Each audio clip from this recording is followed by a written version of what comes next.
Welcome, and thank you for your interest in London Centre's tips.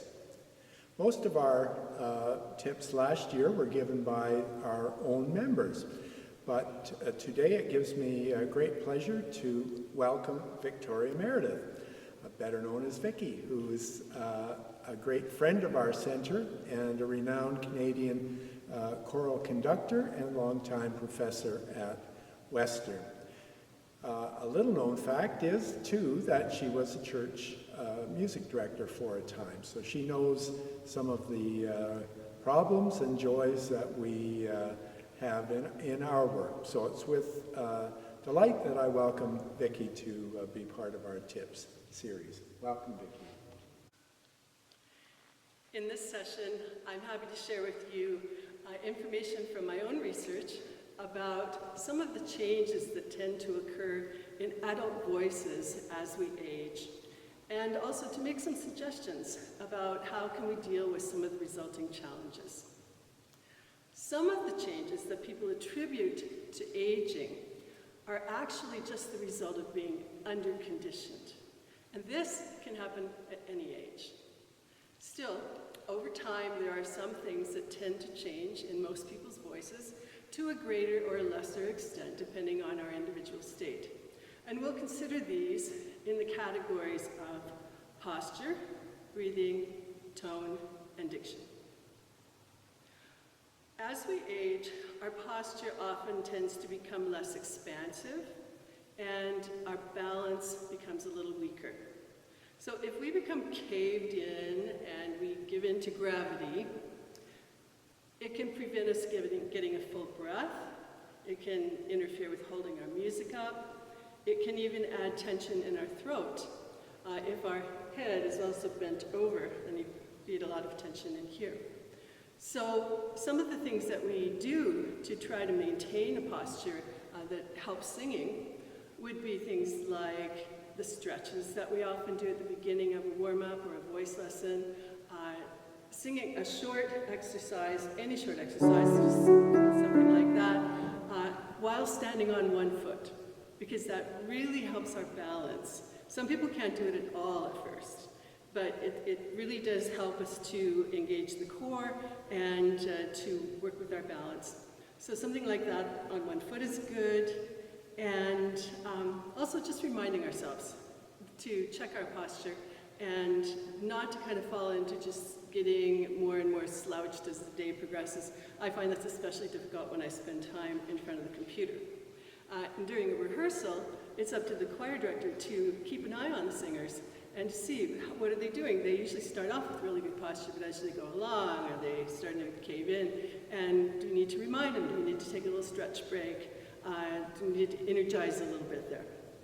So if we have good posture, then we can take an expansive breath.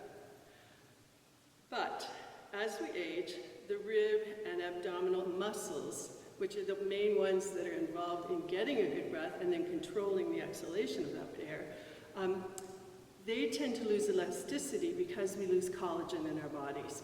So that makes it more difficult to take a low, full breath.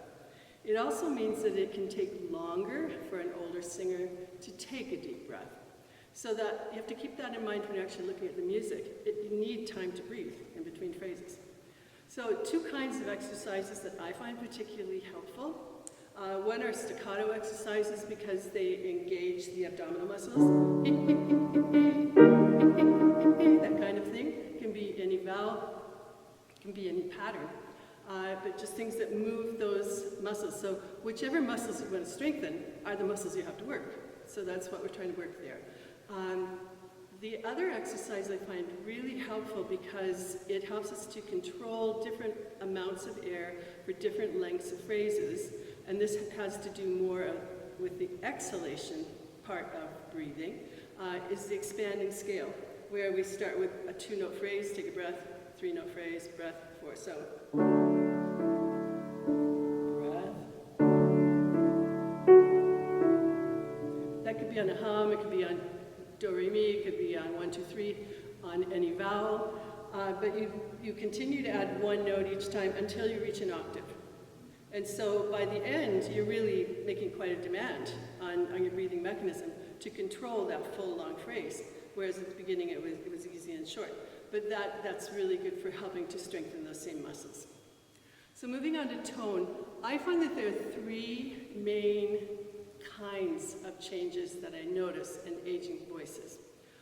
One really obvious one that happens to pretty much everybody is a change in range. Secondly, there are often changes in tone quality. And then third, sometimes we have changes in vibrato. So I'd like to talk just briefly about these and then give you a few suggestions of how to work with them. With regard to range, in general, it becomes more difficult to sing higher and to sustain the high register. We tend to lose about a minor third from the top of our range over time. So if a soprano was at one point really comfortable going up to an A, you might find as she matures that she's just great up to an F sharp. She might visit the A occasionally, but she doesn't want to live up there anymore. She's probably not going to want to sing Beethoven 9 anymore, where you sustain a high A for page after page. So range usually goes lower. For ladies, the whole thing just drops a little bit. So it's still about the same distance across the range, but it just lowers about a third or so. So you don't necessarily have a narrower range, but you also have a few more low notes as you sometimes lose some of the top. And the reasons for this change tend to be that a lot of people develop edema in the vocal cords, which is swelling as a result of fluid buildup, make it more difficult to vibrate as quickly, or a phenomenon called sarcopenia, which happens in our whole bodies to all of our muscles, and that is as we age or as we don't use muscles, they become smaller. And when they become smaller, they become weaker. And this can include our vocal cords. So when we sing, our vocal cords vibrate and they come together, and that's the beginning of our sound. Well, what happens if the edges of the vocal folds, which are what we call our vocal cords, get thinner, which they tend to do, then when we try to bring them together and they vibrate, they still vibrate, so you still get the beginning of your sound, but they don't come together because they're thinner and they just can't quite reach. And so now there's extra air coming through. And that's why we end up with a breathier, softer sound. So it's actually a physical thing. It's not that you're not trying to do the right thing. It's just that there are physical changes that tend to take place.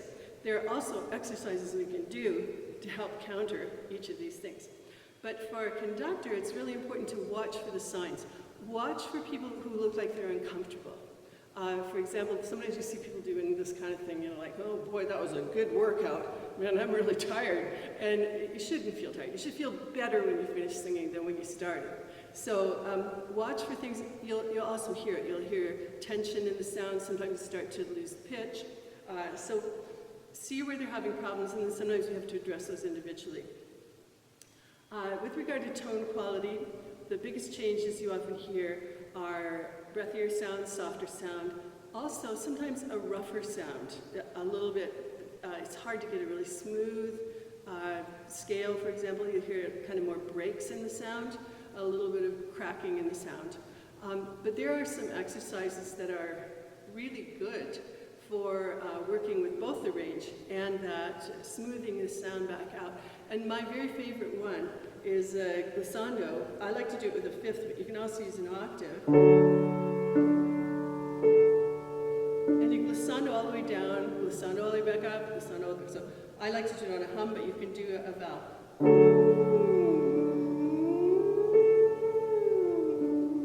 And the reason that's good is what's happening there is it's actually stretching the vocal cords really gently and then relaxing them, and then stretching them really gently and then relaxing them. And so that helps to smooth out the transition from one note to the next.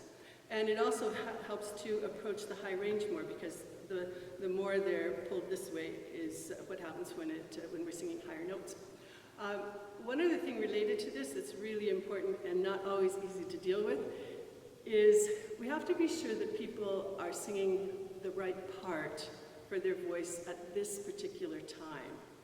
And if your voice is going down, but the music is still up here, you might need to consider a slightly lower part. But that's best dealt with individually, but you don't always get a positive response from that. But I've always sung soprano. Well, I'm sure you have, but maybe now that's not where your voice is.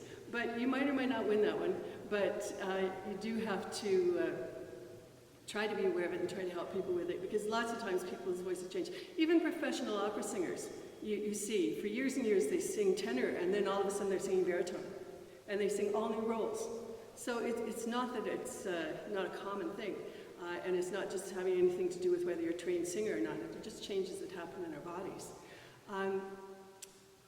So what I would say, though, as a conductor is, don't leave singers in their highest range for extended periods of time, because you're going to get really tired, then the tuning will suffer, the type of tone will not be as good, and they really won't be comfortable. So just be aware of where the voices are in all of the parts, not just the soprano part. So try not to leave them up in the very highest all the time, and include some exercises that help to gently stretch the vocal folds. Now, the third thing I mentioned about tone quality changes has to do with vibrato. And this makes it really difficult to sustain a smooth, even tone, especially when we hold long notes, and it can affect, of course, the blend of a section. This can take two forms. The vibrato can all of a sudden be really slow and a wobble, or it can be really fast and be a tremolo. And these are because of different reasons. The wobble is just being generally out of condition and often from singing too loudly. The really fast tremolo is usually the result of tension in the throat. But I find two kinds of exercises are really helpful for both of these things. So it doesn't really matter which kind or where it came from. These two things I think are really helpful, and I like to do them. The first is the same as what we did for breathing with working with the abdominal muscles. So you're strengthening your support muscles. So you're just really working those muscles. But the second one is different and is specific for vibrato.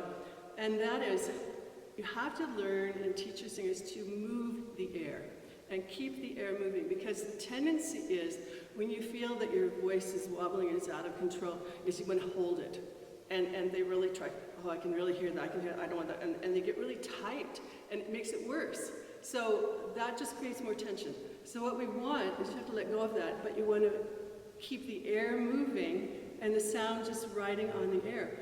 So the exercise I like is 2 beats of H, which is just air, going all the way from the beginning to the end of those 2 beats. So it's not just and then wait for 2 beats, it's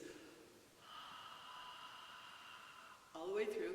So you hear the air moving, you feel the air moving through the whole 2 beats. And then just any pitch, any vowel, 2 beats. And keep the air still moving and just let the sound ride on top of that. Keep the air moving and then alternate.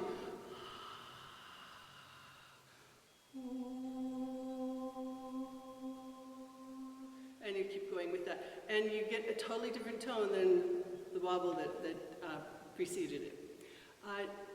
Diction, text projection, especially if the words are really fast, if we're at a fast tempo, can become more difficult, primarily for 2 reasons.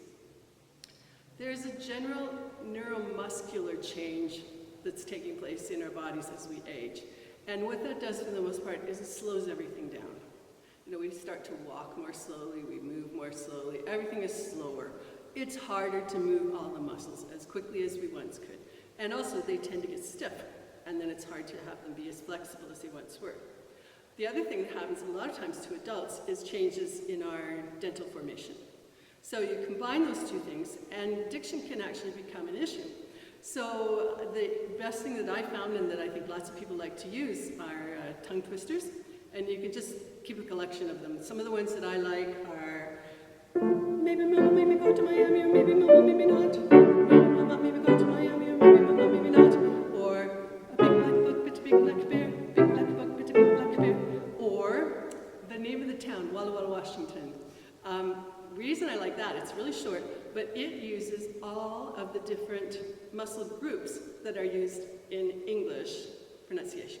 So, Walla Walla, Washington, Walla Walla, Washington, Walla Walla, Washington. So I find those are really helpful. People like to do them. And they do help us to project our words even at a faster tempo. Now for me, the best way to apply all of this is just to do a short vocal warm-up at the beginning of each rehearsal. Even a 5-minute, well-structured warm-up can be beneficial to both the rehearsal and the singer's vocal state.